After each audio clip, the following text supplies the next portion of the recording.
Bizkaiko Foru Aldundiaren bozeramaileak Juan Maria Aburtok adierazi du Aldundiak foru arau baten proiektua onartu duela 2013 urtean ekaineko eta abenduko aparteko ordainsarien ordainketa urtarrilera eta ekainera aurreratzeko.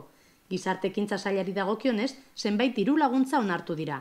Aldundiak mugitzeko arazoak dituzten pertsonentzako garraioa bultzatuko du.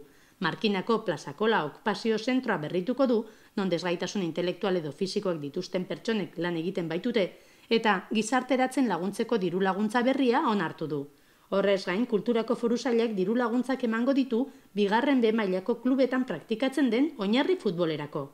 Juan Maria Aburtok jakinarazi du halaber, Bosek atletiken himnoa joko duela San Mamés futbol zelaian azaroaren 25ean bere 80. urte hurrena ospatzeko eta Gabonetako soinuak ikuskizuna abenduaren 16ean izango dela Bilboko Euskalduna jauregian. 2012ko Lauazeta sarien irabazleak Carmele Goñi, Egoitz Rodríguez eta Amaia Iturbide dira. Sariak emateko ekitaldia azaroaren 30ean egingo da Foru jauregian.